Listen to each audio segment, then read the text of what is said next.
अस्सलाम वालेकुम। Economy matters में खुशामदीद। मैं हूं शाहजेब अहमद। सबसे पहले शामिल करते हैं आज की टॉप स्टोरीज। वज़ीर आज़म की ज़ेर सदारत काबीना कमेटी बराए तवानाई का इजलास। ऑयल रिफाइनिंग पॉलिसी में अहम तरामीम की मंजूरी। रिफाइनरीज की फौरी अपग्रेडेशन। स्ट्रेटेजिक पेट्रोलियम ज़खायर में इजाफे की हिदायत। वजारत तवानाई IMF के साथ तय करदा गर्दिशी कर्ज का हदफ हासिल करने में नाकाम। पावर सेक्टर का गर्दिशी कर्ज जून तक 1740 अरब रुपए हो गया।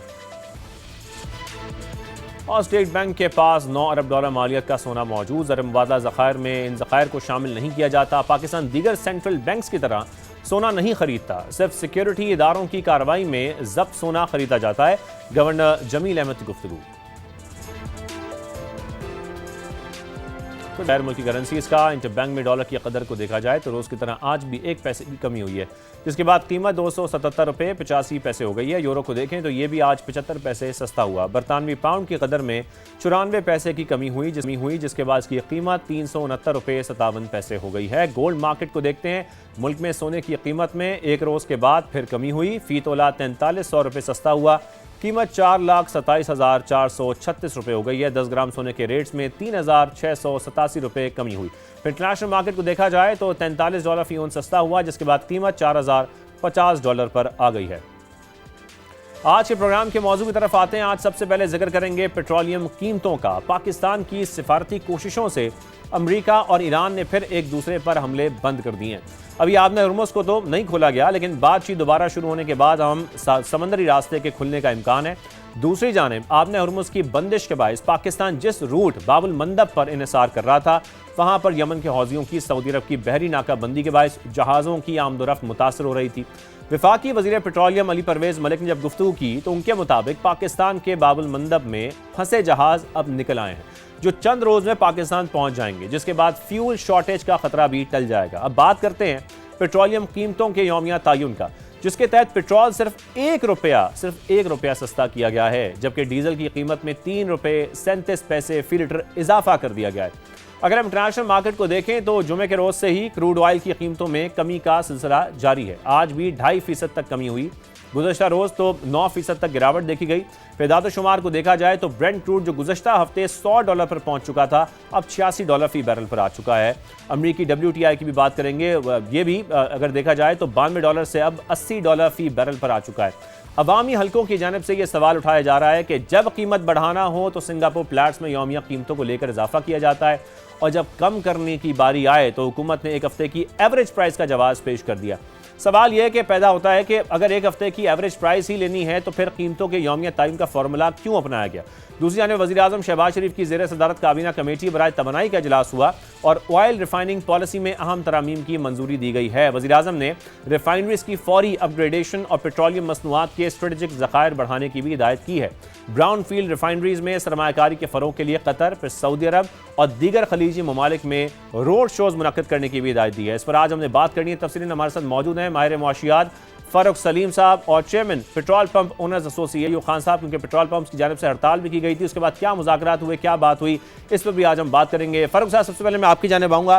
फारूक साहब, जो इस वक्त हुआ है, 1 रुपये की कमी की गई है, ज़रा इस पर सबसे पहले बात कर लेते हैं। जब कीमतें 12% कम हुई हैं ग्लोबली, तो हमने सिर्फ 1 रुपये की कमी क्यों देखी? एक बहुत बड़ा रिलीफ दिया गया है अवाम को 1 रुपया कम करके, और इसको डी रेगुलेशन कहना चाहिए या नहीं कहना चाहिए? ये तो सिर्फ प्राइसिंग एक फ्रीक्वेंसी है जो चेंज हो रही है, जो 15 दिन में करते थे उसको तोड़ कर अब रोजाना किया जा रहा है, और हुकूमत ने अपने ऊपर से नाम भी हटा लिया है। अब ज़ाहिर है हम हुकूमत को अवाम डायरेक्टली कुछ कहते तो वो कहते हैं ये जिम्मेदारी हमारी नहीं है।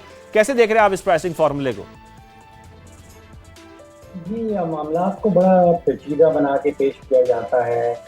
एक आलमी बेंचमार्क का जिक्र किया जाता है कि फ्लैट्स के साथ कहीं पाकिस्तान की जो डोमेस्टिक प्राइसेस हैं वो नक्की कर दी गई हैं। फिर कहीं एक हफ्ते की एवरेज प्राइस का जिक्र किया जाता है, उससे पहले 2 हफ्ते की एवरेज प्राइस का जिक्र किया जाता था। ये मामलात इतने पेचीदा है नहीं। आम पाकिस्तानी की नज़र सवालात सिर्फ 2 हैं जो मेन सवालात उठते हैं। पहला सवाल ये है कि इस खित्ते में जिसमें बड़े ममालिक शामिल हैं, पाकिस्तान, भारत, बांग्लादेश है। इन सब ममालिक में जो डीजल की कीमत है वो पाकिस्तान में हाईएस्ट, बुलंद तरीन। एक पहला सवाल ये है कि ऐसा क्यों है? जो भारत का तेल है, जो बांग्लादेश में तेल आता है, वो भी उन्हीं रास्तों से आता है, उन्हीं सोर्सेज से आता है जहाँ से पाकिस्तान तेल खरीदता है। और दूसरा बड़ा सवाल ये मेजर सवाल ये उठता है कि पिछले एक हफ्ते में देख लीजिए, जुलाई 16 से जुलाई 28 तक गिन लीजिए, जो कीमतों में इजाफा आया है वो सबसे ज्यादा और सिर्फ पाकिस्तान में आया है। पाकिस्तान में डीजल की कीमत जो जुलाई 16 को थी वो 323 रुपए फी लीटर थी। अब वो 386 पे पहुंच गई है। इसका मतलब है कि तकरीबन 19% इजाफा हुआ है सिर्फ एक हफ्ते में। इसी दौरान अफगानिस्तान में 73 अफगानी से 74 अफगानी पे पहुंची है, जिसका मतलब है कि वहां पे अफगानिस्तान में डीजल की कीमत में इजाफा हुआ है 1.4%। तो ऐसा क्यों है कि पाकिस्तान में इस पूरे खत्ते में सबसे ज्यादा तेजी से कीमतें बढ़ती हैं और इस वक्त डीजल जो है वो सबसे हाईएस्ट बुलंद तरीन कीमत में बेचा जा रहा है। तो ये पेचीदा सवाल नहीं है, सिंपल से सवाल है और इसका जवाब हुकूमत को देना। लेकिन लेकिन आपके मुताबिक क्या एक बड़ी वजह, जब आप कंपैरिजन कर रहे हैं पाकिस्तान का भारत से, बांग्लादेश से, और हम श्रीलंका की भी देखते हैं जो कीमतें हैं वो कम है हमसे, लेकिन क्या इसकी वजह सिर्फ और सिर्फ टैक्सेशन है जो हमारे यहाँ अभी भी देखी जा रही है कि 100 रुपए से ऊपर है? देखिए, मैं ये समझता हूँ कि ये क्लेम जरूर किया जाता है कि पाकिस्तान की जो कीमतें हैं वो किसी आलमी बेंचमार्क से नक्की की हुई हैं, उसी के मुताबिक पाकिस्तान के अंदर उतार और चढ़ाव आता है। अमली तौर पे पाकिस्तान की कीमतों का आलमी मंडी की कीमतों से कतई कोई ताल्लुक नजर नहीं आता। सही। लगता ऐसे है कि पाकिस्तान में जो कीमतों का तयन किया जाता है वो ऑटोमेटिक नहीं है, वो आलमी मंडियों के साथ नक्की नहीं है। वो शायद किसी सियासी बुनियाद पर किया जाता है कि पाकिस्तान के खजाने को इस वक्त कितना पैसा जो है वो इकट्ठा करना है, या फिर जो रिफाइनरीज हैं, ऑयल मार्केटिंग कंपनीज हैं, उनका कितना प्रेशर है और उन्होंने मुनाफे की अपनी हद क्या कर रखी है डीजल और पेट्रोल की कीमत के अंदर। लेकिन लेकिन फारूक साहब, जो प्रेशर ओएमसीज का आप जिक्र कर रहे हैं, रिफाइनरीज का प्रेशर है, तो फिर अब हुकूमत जब ये बात कर रही है कि हमने इसको डी रेगुलेशन कर दी इसकी, तो फिर वो प्रेशर कहाँ गया? वो प्रेशर तो सारा आवाम के ऊपर ही आ रहा है, क्योंकि मुनाफा वो भी कमा रहे हैं और हुकूमत अब कहती है कि जी हमारी जिम्मेदारी नहीं है। देखिए, जितनी भी किताबें, इकोनॉमिक्स की किताबें अगर आप पढ़ें तो उसमें डीरेगुलेशन का मतलब ये है कि वो कीमतों का तयन जो है वो खुलेआम मार्केट करती। यहाँ पे काबीना ने एक ही पैगाम के अंदर ये बताया है कि पीएसओ जो है उसकी जो डिक्लेयर्ड प्राइस है वो फॉर्मूला इस्तेमाल किया जाएगा ओगरा के अंदर। तो यहाँ पे तो मोनोपली दी जा रही है, यहाँ पे इजारादारी दे दी गई है, लेकिन क्लेम किया गया है कि इस इजारादारी का मतलब है डीरेगुलेशन। अब यहाँ पे शफाफ और शफाफियत भी नजर नहीं आती, क्योंकि पीएसओ ने जो भी डिक्लेरेशन देनी है वो ही इस्तेमाल की जाएगी ओगरा के फॉर्मूले के अंदर। तो यहाँ पे किसी किस्म की कोई अमली डीरेगुलेशन नजर नहीं आती। यहाँ पे पीएसओ के पास इजारादारी है, पीएसओ जितना चाहे प्रीमियम इसमें जमा कर दे और वही कीमत जो है वो फॉर्मूले के अंदर जाएगी और वही कीमत जो है वो ओगरा डिक्लेयर करेगी। तो किसी किस्म की डीरेगुलेशन अमली हवाले से सामने नहीं आई। अमली हवाले से तो यहाँ पे इजारादारी दी गई। बिल्कुल सही। हुमायूं साहब भी हमारे साथ मौजूद हैं। हुमायूं साहब, आपके जो सारे मुतालबात थे जिस पर हड़ताल भी की गई थी, वो सारे मुतालबात पूरे किए गए तरफ से अब तक? सर, हमारे मुतालबात तो उन्होंने मान लिए हैं। अब उसका जो इम्प्लीमेंट है वो हमें बुध और ये जो जुमरात, ये कल और परसों का है, उस पर उन्होंने हमें कहा था कि हम बुध जुमरात को आपको इसके ऊपर इम्प्लीमेंट हम कर देंगे। तो अभी देखना ये है कि क्या वो इम्प्लीमेंट करते हैं या नहीं करते, क्योंकि हमारा यहाँ पे ब्रेक हो गया था, नाकाम हो गए थे। हमारा मौक़िफ़ ये था कि तहरीरी तौर पे हमारे साथ मुआहिदा कर लें ताकि हम अपने लोगों को भी दिखा सके, उनको बता सके। कतला कलामी की माजरा, लेकिन आपका एक मुतालबा ये भी था कि ये कहा जा रहा था कि इसको रिवाइज जो है ना वो किया जाए, इस फैसले को, कि जो रोजाना की बुनियाद पर फैसला किया जा रहा है इसको वापस कर दिया जाए और उसको जिस तरीके से हम देख रहे थे फैसला किया जाए। तो क्या ये वाकई रिवाइज होने जा रहा है जब आप कह रहे हैं मुतालबात मान लिए गए? जी जी, इंशाल्लाह ये जो हमारे साथ उन्होंने कमिटमेंट की है कि ये रिवाइज होगा। आप अंदाजा नहीं कर सकते कि ये चल ही नहीं सकता। ये मैं गारंटी से कहता हूँ कि जैसे ही रेट गिरना शुरू हो जाएगा, पेट्रोल पंप वाला प्रोडक्ट नहीं लेगा। अभी आज की मैं आपको मिसाल दे दूं, कल की मिसाल देता हूँ।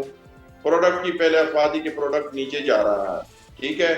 अब कंपनियों ने जो पिछले 2 दिन से पेंडिंग ऑर्डर थे, उन्होंने सब ऑर्डर रिलीज करके ना पेट्रोल पंपों पे अपने पेट्रोल सप्लाई और डीजल दे दी, क्योंकि उनको पता चल गया कि अब 1 रुपए है। मतलब पहले तो ज्यादा का था, अफवाह ज्यादा की थी, लेकिन वो फिर बाद में 1 रुपए हो गया। तो यानी पेट्रोल पंप का उस दिन ऑर्डर ही नहीं था, लेकिन कंपनियों ने उनके ऑर्डर रिलीज करके उनके स्टेशनों पे पहुंचा दिया। जब स्टेशनों पे प्रोडक्ट पहुंच गया तो पेट्रोल पंप वाला कहता है, भाई आज तो मेरा ऑर्डर ही नहीं था। मतलब ऑर्डर अगर पहले था, जिस वक्त रेट बढ़ रहा था, तो आज तो मेरा ऑर्डर ही नहीं था, लेकिन कंपनियों ने वो ऑर्डर रिलीज कर दिए। एक तो ये हो गया कि डे बाय डे अगर आपके पेट्रोल पंप का नुकसान हो रहा है, आप अपने स्टॉक को कैसे मेंटेन करेंगे? मिसाल के तौर पे आप प्रोडक्ट रोजाना मंगवाते हैं, रोजाना आप नुकसान कर रहे हैं, तो ये तो कंपनियों का काम है, ये पेट्रोल पंप वाला अफोर्ड ही नहीं कर सकता। उस गलत फहमी है बहुत बड़ी, और पाकिस्तान की हुकूमत पाकिस्तान को ये गलत फहमी है कि ये पंप ड्राई होंगे, फिर ये एक्शन होगा, फिर कहते हैं प्रोडक्ट जो है ना आपने जीरो जो इसका प्रोडक्ट क्यों रखा हुआ है जीरो स्टॉक का। तो जब आप नुकसान कर रहे हैं, आप कैसे अफोर्ड कर सकते हैं? तो बहरहाल ये जो इन्होंने तरीका बना दिया, ये सारा ओएमसी और रिफाइनरी के कहने पे बना लिया। गवर्नमेंट को ये फायदा होना था, गवर्नमेंट ने ये कहा कि अब हम ये जो मुसीबत है ना, ये कंपनियों के उस पर डाल दे। अच्छा, कंपनियों पे डाल दे ना, ये डीरेगुलेशन है ना, मतलब हम तो कहते कि आधा तितर आधा बटेर वाली बात है, ये कभी भी नहीं हो सकता। मुझे तो बिल्कुल ये नामुमकिन है। फारूक साहब, ये बात आपने हुमायूं साहब की सुनी कि अगर ऐसा किया गया है तो ये रिफाइनरीज को और ओएमसीज को फायदा पहुंचाने के लिए किया गया है, इससे इत्तेफाक करते हैं आप? सवाल मुझसे। जी फारूक साहब।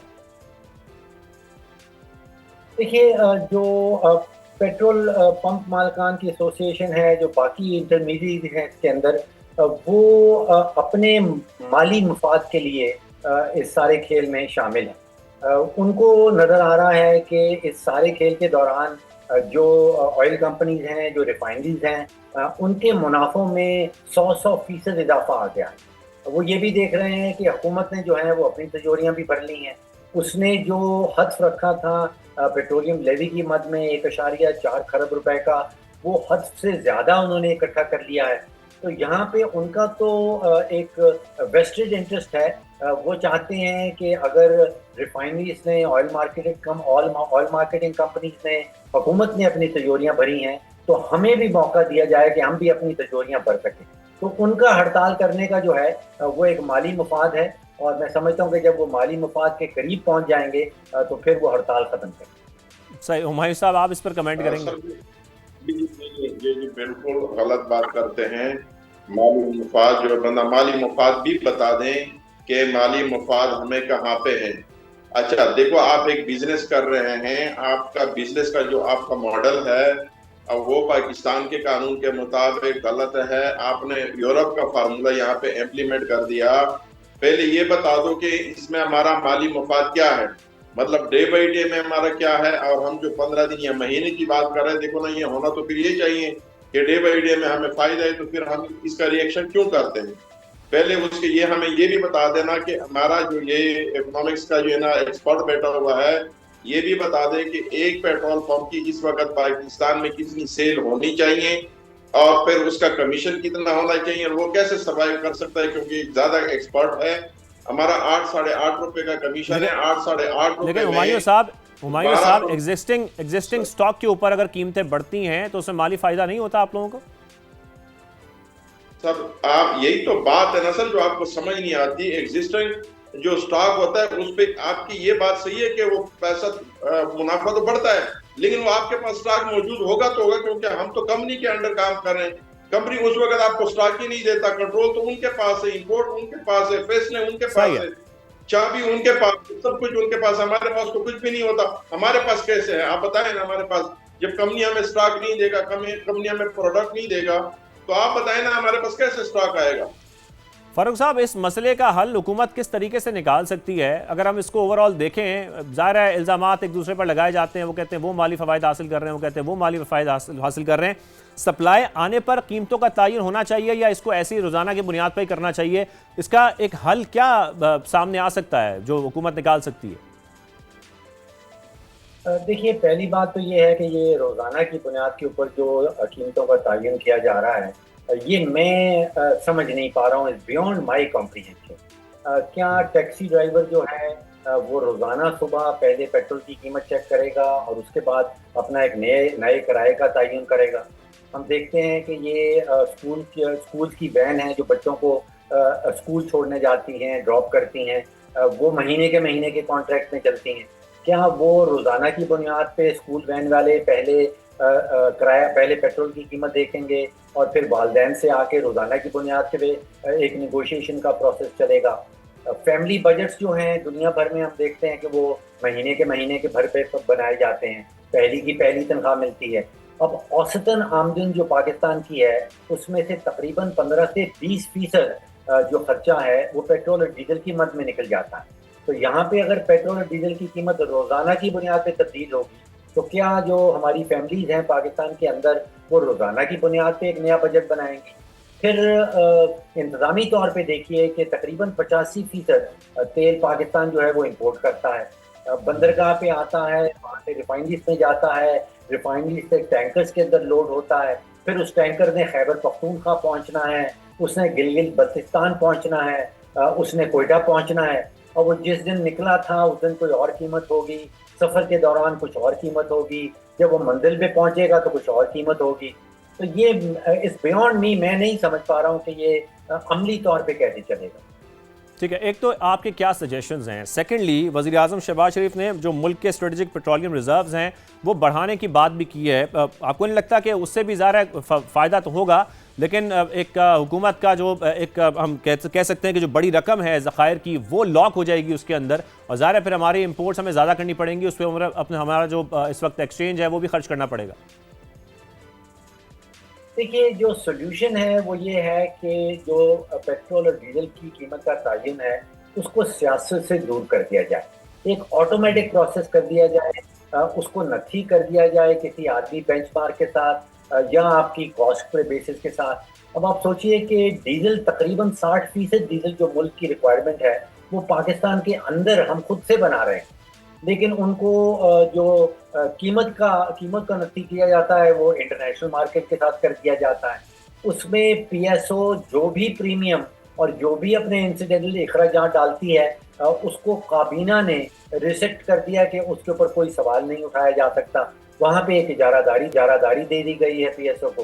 तो जब तक ये इजारादारी नहीं टूटेगी, हम जो बात करते हैं अमेरिका की, कनाडा की, बरतानिया की, वहाँ पे जो कीमतों का तयन किया जाता है, कम से कम 4 से 5 दर्जन मुख्तलिफ कंपनियों के पेट्रोल पंप्स हैं अमेरिका के अंदर, और वो कंपटीशन की बुनियाद पे अच्छा फारूक साहब, सॉरी टू इंटरप्ट यू, लेकिन अगर हम उनकी एग्जांपल भी ना लें, अपने ही खित्ते में हम देखें कि हमारे जो पड़ोसी हैं, भारत हो, बांग्लादेश हो, श्रीलंका, जिसका आपने भी जिक्र किया कि वहाँ पर भी कीमतें इस वक्त कम हैं, और जब बढ़ाई जाती हैं वो भी कम बढ़ाई जाती हैं कंपैरेटिवली पाकिस्तान से। उनका क्या प्रोसेस है इस पूरे का? भारत का बड़ा इंटरेस्टिंग मॉडल है, बांग्लादेश का एक बहुत इंटरेस्टिंग मॉडल है। बाय द वे, जुलाई 16 से लेके जुलाई 28 तक पाकिस्तान में जो डीजल की कीमत में इजाफा हुआ है वो, जैसे मैंने कहा, वो 19% हुआ है। अफगानिस्तान में 1.4% हुआ है, और बांग्लादेश, भारत, श्रीलंका, नेपाल में 0, वहाँ पे कोई इजाफा नहीं हुआ। पाकिस्तान में सबसे ज़्यादा इजाफा हुआ है, पाकिस्तान का डीजल जो कीमत है वो सबसे ज़्यादा है, बांग्लादेश के मुकाबले में तकरीबन 50% महंगा है डीजल पाकिस्तान के अंदर। भारत के अंदर एक बड़ा इंटरेस्टिंग मॉडल है, और वहाँ आप सोचिए कि लास्ट टाइम जो कीमतों का तयन किया गया था वो 2022 में किया गया था, और फिर तकरीबन 4 साल कीमतों में ना इजाफा हुआ, ना कमी हुई, और ना उतार हुआ, ना चढ़ाव। लास्ट टाइम जो कीमतें तब्दील हुई हैं वो मई 2026 में हुई। सोचिए 4 साल जो है वो प्रेडिक्टेबिलिटी रही भारत के शहरियों के हवाले से। वहाँ पे जो मॉडल है वो उनकी ऑयल कंपनी और उनकी रिफाइनरी वो रोजाना की बुनियाद के ऊपर अपने खातों में एक नई कीमत लिखती हैं। लेकिन उस नई कीमत की मुंतकिली जो है वो सार्फिन तक नहीं जाती, कई कई सार्फिन तक नहीं की साल जाती। हम्म। की कीमत देता है। बांग्लादेश के अंदर अभी ये फैसला किया गया कि जो सही। आलमी मंडी में जिस तेजी से हम्म। कीमत चढ़ी है सही। उसका सिर्फ 16% जो है वो बांग्लादेशी अवाम के ऊपर मुंतकिल बिल्कुल ठीक किया है फारूक साहब, जाएगा। ये सिर्फ पाकिस्तान में ही हो रहा है कि रोजाना की बुनियाद पर कीमतें बढ़ाई तो बहुत ज़्यादा जा रही हैं, लेकिन जब ग्लोबली कम होती हैं तो उसको कम नहीं किया जा रहा और सार्फिन इसे पिस रहे हैं। हुमायूं साहब, लास्टली आप कमेंट कीजिएगा, जो मुतालबात आप लोगों ने सामने रखे हुकूमत के और आपने कहा कि एक हो सकता है कि ये रिवर्स हो जाए फैसला रोजाना की बुनियाद का, क्या आपको लगता है हुकूमत बहुत जल्द ये करने जा रही है या कुछ दीगर मुतालबात भी हैं जो आपके पूरे होने जा रहे हैं? हमारे मुतालबात तो बहुत है, लेकिन ये इंशाल्लाह मुझे उम्मीद है अल्लाह के ज़ात के ऊपर के जो कमिटमेंट उन्होंने की है कि वो ये रिवर्स होगा। क्योंकि हमारी मतलब ऑयल टैंकर, अगर मैं आपको बता दूं तो उनके किराया कल के उनके साथ भी मीटिंग होगी, उन्होंने कहा ये हम कैसे कर सकते हैं। सही। मतलब एक आपका डीजल की प्राइस इतनी बढ़ चुकी है, किराए वही पुराने हैं, हम अफोर्ड ही नहीं कर सकते। देखो हर बंदे का इस वक्त अगर आपने प्राइस बढ़ाने हैं या कोई फार्मूला बनाना है, जो आपके स्टेक होल्डर है इस वक्त इंडस्ट्री के अंदर, जी। पेट्रोलियम इंडस्ट्री के अंदर सबसे बड़े स्टेक होल्डर हमारे पेट्रोल पंप मालिकान है, सबसे सही। बड़ी इन्वेस्टमेंट इनकी है। तो आप उसके स्टेक होल्डर के साथ बात नहीं करेंगे, उसके साथ मामला नहीं करेंगे, जो भी सही। आप फार्मूला बनाएंगे उसके जो वो दूर नहीं करेंगे, ये कैसे सर्वाइव कर सकता है? फिर रोज यही बातें होंगी, हड़ताल होगा, शटडाउन होगा, मामला ठीक होंगे, है, हुकूमत गवर्नमेंट को है तमाम स्टेक होल्डर्स को ऑन बोर्ड उसकी लेना चाहिए और फिर बात आगे बढ़ानी चाहिए ताकि फिर ऐसे हो सकें जो रिवर्स ना करने पड़े। हुमायूं साहब के मुताबिक ये फैसला रिवर्स हो सकता है। फारूक सलीम साहब, आपका बहुत शुक्रिया, आपने हमें ज्वाइन किया। हुमायूं साहब हमारे साथ मौजूद है, एक ब्रेक शामिल करते हैं, ब्रेक के बाद बात करेंगे स्टॉक मार्केट के हवाले से, हमारे साथ ही रहिए।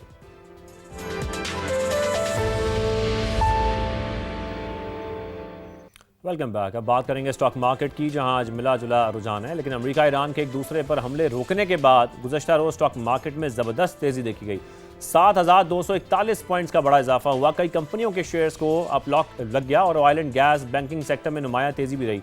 अगर आज की बात की जाए तो ये कहा जा सकता है गुज़श्ता रोज़ की ज़बरदस्त तेज़ी के बाद आज मार्केट में रिकवरी देखी जा रही है, जिसके बाद तेज़ी का मोमेंटम बरकरार नहीं रह सका है। इसे बात करने के लिए आज हमारे साथ मौजूद है इन्वेस्टमेंट एडवाइजर अब्दुर्रहमान नजम साहब और director Pakistan stock exchange Ahmed Chinoy साहब। बहुत शुक्रिया आप दोनों का। अहमद चुनाई साहब, पहले मैं आपकी जानिब आऊँगा। अहमद चुनाई साहब, अगर हम गुज़श्ता रोज़ देखें तो 7,200 पॉइंट्स का इजाफा हुआ, लेकिन आज ये मोमेंटम बरकरार नहीं रहा है। एक तो इसकी वजह क्या थी और सेकेंडली जो मॉनेटरी पॉलिसी का ऐलान भी हुआ है, इंटरेस्ट रेट जो है वो अनचेंज रखा गया है, ये मार्केट एक्सपेक्टेशन क्या थी, यही थी? बिस्मिल्लाहिर्रहमानिर्रहीम। जी बिल्कुल, जहाँ तक राजू साहब में मेरा ताल्लुक है, मैं तो यही कहूँगा मार्केट भी ये एक्सपेक्ट कर रही थी कि इसमें बेसिक इंटरेस्ट रेट में जो है वो कमी वाकई नहीं होगी, क्योंकि ज़ाहिर है ऑयल प्राइसेस काफ़ी बढ़ गई थी और उसकी वजह से इन्फ्लेशन जो है वो भी, उस पर भी प्रेशर आ रहा था। क्योंकि ऑयल प्राइसेस पिछले 2 दिनों से नीचे की जानिब हैं, मगर फिर भी अब भी लेवल जो है वो बहुत हाई है और मैं समझता हूँ कि बाय एंड लार्ज इस वक्त पॉलिसी को मेंटेन रखा गया है ताकि आगे के ऑप्टिक्स देख लें, अगली जो आने वाली मॉनेटरी पॉलिसी है उसमें तब्दीली कर लें, लेकिन इस वक्त ये फैसला बज़ाहिर मुझे सही मालूम दे रहा है। ठीक है, और आज जो हम देख रहे हैं कि मोमेंटम बरकरार नहीं रहा है, इसके पीछे आपको वजह क्या लगती है? देखिए, बात यह है कि कल 7-7,500 पॉइंट की तेजी जो है वो बड़ी अच्छी तेजी थी। आज मैं ये समझता हूँ बेसिकली कि प्रॉफिट गेन किया है लोगों ने और इसमें कोई हर्ज नहीं है। मार्केट रोजाना जो है वो 10-20 हज़ार पॉइंट नहीं बढ़ सकती, 2-3 हज़ार पॉइंट की तेजी जो है वो सामने नजर आती है। लेकिन वैसे मैं फील करता हूँ कि मार्केट जो है वो इंशाल्लाह का जो अपवर्ड ट्रेंड है वो बरकरार रहेगा और मार्केट जो है उसमें लोगों को अच्छे गेन्स मिलेंगे। तो यही वो वक्त है कि जहां मार्केट में लोग एंटर हो जाएं और आगे के जो मोमेंटम है, आगे की जो गेन है, उसका फायदा उठा सकें। बिल्कुल सही। अब्दुर्रहमान साहब, मैं आपके जाने आऊँगा। अब्दुर्रहमान साहब, ये ईरान अमेरिका के एक दूसरे पर जो हमले रुकने से हम देख रहे हैं कि स्टॉक मार्केट में अब बड़ा अच्छा रुझान है, वेलकम किया है और पाकिस्तान की कोशिशों से हम देख रहे हैं कि जंगबंदी हो रही है, लेकिन इस वक्त जो मार्केट का सेंटिमेंट है वो आपको लगता है मार्केट बरकरार रख सकेगी? बिस्मिल्लाहिर्रहमानिर्रहीम। Thank you so much. मैं तो बल्कि इसको इस तरीके से कहूँगा कि जब हमने फर्स्ट राउंड देखा था इस जंग का, तो जो डिक्लाइन होता था वो बहुत ज़्यादा होता था और रिकवरी जो है उसके मुकाबले में स्लोली स्लोली होती थी, लोगों में बहुत ज़्यादा फियर था। लेकिन अब ये जो सेकंड राउंड है इसमें पूरे पिछले 10 दिन आप देख लें, जब भी इंटेंसिटी ऑफ वॉर ऊपर जाती थी, ऑयल प्राइस ऊपर जाती थी, हमारी मार्केट 1000 पॉइंट, 2000 पॉइंट, 2500 पॉइंट नीचे गिरती थी। लेकिन जैसे ही एक अनअनाउंस्ड सीज़ फायर, अभी ये सीज़ फायर भी नहीं है, अनअनाउंस्ड सीज़ फायर थी, और ऑयल प्राइसेस जो हैं वो सिर्फ 100 से तकरीबन 85 तक ही आई थी, तो इसको बहुत ज़्यादा सेलिब्रेट किया गया। क्योंकि इस पूरे टाइम में ये जो 3-4 महीने के गुजरे हैं, इसमें पाकिस्तान की इकॉनमी ने बहुत ज़्यादा जो है स्टेबिलिटी की तरफ मज़ीद गई है।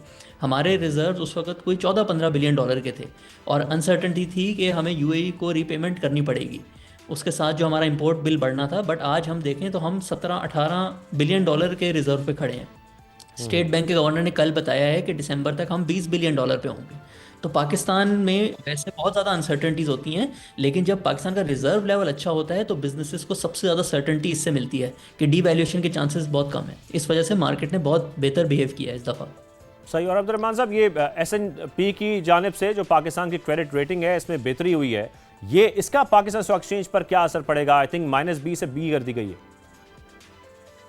बिल्कुल, बहुत ज़्यादा ग्लोबल इन्वेस्टर्स होते हैं जिनका क्राइटेरिया होता है कि मैंने बी से कम वाली मार्केट्स में इन्वेस्ट करना ही नहीं है। तो अब हम उस थ्रेशोल्ड को क्रॉस करेंगे तो एक नए पूल ऑफ इन्वेस्टर्स जो है वो पाकिस्तान में इन्वेस्ट करने को रेडी होंगे। बैंकिंग सेक्टर को भी इसका काफ़ी ज़्यादा फ़ायदा होता है, पाकिस्तान की ओवरऑल मैक्रो स्टेबिलिटी को इससे फ़ायदा होता है। हम लोग जो कर्ज़े लेते हैं रोज़, पिछले साल में हमें कितने ज़्यादा रोल ओवर कराने पड़ते थे, अब हम जो है यूरो बॉन्ड मार्केट में जाके कमर्शियल बोरिंग जो है कम इंटरेस्ट रेट पे कर सकते हैं। उससे एक पूरी जो आपकी प्रोफाइल होती है एक्सटर्नल, वो इम्प्रूव होती है। आप जब रिजर्व्स आपके अच्छे होते हैं, आप इन्फ्लेशन को बेहतर तरीके से कंट्रोल कर सकते हैं, और उसी से फिर मुल्क के इंटरेस्ट रेट नीचे आते हैं। कारोबार जो होते हैं सारे, उनको फ़ायदा होता है क्योंकि उन सब ने लोन्स लिए होते हैं, या वर्किंग कैपिटल के लिए या एक्सपेंशन के लिए। तो एक पूरा इकोनॉमी का जो पहिया है वो इस तरीके से चलता है, और इसके लिए क्रेडिट रेटिंग बहुत इंपॉर्टेंट होती है। बहुत इंपॉर्टेंट होती है। जुनायद साहब, आप भी इस पर कमेंट कीजिएगा क्रेडिट रेटिंग के ऊपर। और सेकेंडली, मार्केट में जो आजकल पोजीशन है, हम क्या कह सकते हैं कि ज़ाहिर है क्योंकि नया माली साल शुरू हुआ है और इसकी वजह से अभी इन्वेस्टर्स कुछ मुहतात पोजीशन लेते हमें दिखाई दे रहे हैं। आप कैसे देख रहे हैं इसको? देखिए, बिल्कुल जाहिर है, जो भी इन्वेस्टर होता है वो मुहतात तो होता है। वो चाहेगा कि अपने पास माल वो जमा करे, स्टॉक्स वो जमा करे कि जहाँ अच्छे गेन्स हो साल के आखिर में। तो डिविडेंड यील्ड पे भी वो जोर दे रहा है, साथ साथ ये भी देख रहा है कि इसकी करंट पोजीशन क्या है, आगे के अंदर बिजनेस स्कोप क्या है। तो आजकल बड़ा साइंटिफिक लर्निंग हो गई है। आजकल ऐसा नहीं है कि जी लोगों ने जो है वो आंख बंद करके शेयर लेना शुरू कर दिए। आप अभी जो क्रेडिट रेटिंग एजेंसी की बात कर रहे थे, वो भी एक बहुत बड़ा फैक्टर है, और वो जिसकी क्रेडिट रेटिंग बेहतर होती है वो लॉन्ग टर्म में जो है वो इन्वेस्टमेंट उस पर की जाती है, और उसमें लोगों का एक बड़ी हद तक रिस्क भी कवर्ड होता है। तो मार्केट जो है वो सोच समझ के आगे बढ़ रही है। मार्केट जो है वो चंद हाथों में नहीं है। आप इन्वेस्टर्स देख रहे हैं कि आज 1.25 लाख की जगह पे 6.5 लाख इन्वेस्टर्स हमारे पास हैं। तो मार्केट जो है वो एक वाइड स्प्रेड मार्केट है। मुख्तलिफ लोगों का इंटरेस्ट इसमें शामिल हो रहा है, और रोजाना के हिसाब से 15 से 25 हज़ार इन्वेस्टर्स बढ़ रहे हैं। तो ये एक एपिटाइट है इस वक्त पाकिस्तान में, और वो एपिटाइट का मरहला जो है वो इंशाल्लाह बरकरार रहेगा। राइट। अब्दुर्रहमान साहब, लास्टली कमेंट मैं आपसे चाहता हूँ, जुलाई ख़त्म होने वाला है, ज़ाहिर नया बजट आए तकरीबन अब 1 माह हो चुका है, लेकिन इस दौरान मार्केट के जो वॉल्यूम है उसमें कितना इजाफा हुआ या कितनी कमी हुई, इस पर आप क्या हमसे शेयर कर सकते हैं? देखिए, अगर हम मार्केट की वॉल्यूम को 2-3 महीने पहले से कंपेयर करेंगे तो वो कोई 25-30 अरब की रेंज में आ गई थी, लेकिन अब ये इम्प्रूव होके आज भी 40 बिलियन के अराउंड है। लेकिन इससे पहले हम लोगों ने 70, 60, 80 बिलियन भी टच किया है।